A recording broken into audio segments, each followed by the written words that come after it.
Sharda recording studio Tenua.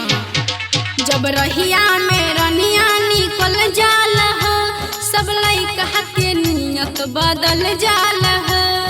ए बाबू जब रहिया में रनिया निकल जाल हो, सब लइका के नियत बदल जाल हो।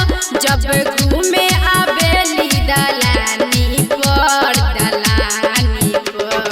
ए बाबू जानू अटकल छो तोरा कोना बाली पर हम भलिया दीवाना होठ लाली पर। जानू अटकल छो तोरा कोना बाली पर हम भलिया दीवाना होठ लाली पर।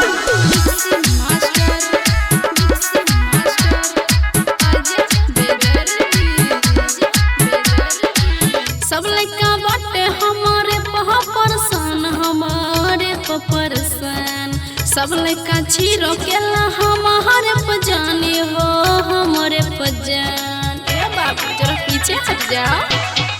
ए सुना सबके दुनियत बिगाड़ देबेलू, जब ले तुरबा सवार लेबेलू, जब ले तुरबा सवार लेबेलू। हमर लहंगा उठेला दुनाली पर, दुनाली पर। ए बाबू जानू अटकल छो तोरा कोना बाली पर हम भलिया दीवाना होठ लाली पर। जानू अटकल छो तोरा कोना बाली पर हम भलिया दीवाना होठ लाली पर। Sharda recording studio Tenua. Sharda recording studio Tenua. भाभी से भरती प्यार करहतर साँच के, करतर साँच के।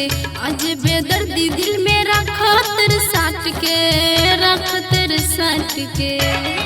ए बाबा सुना दोस्त ने हमरा नजरिया के बगल रो गई उमरिया के, बगल रो गई उमरिया के। सेठ बादल बैठल दिल के डाली पर, डाली पर। ए बाबू जानू अटकल छो तोरा कोना बाली पर हम भलिया दीवाना होठ लाली पर। जानू अटकल छो तोरा कोना बाली पर हम भलिया दीवाना होठ लाली पर। मास्टर अजय बेदर्दी।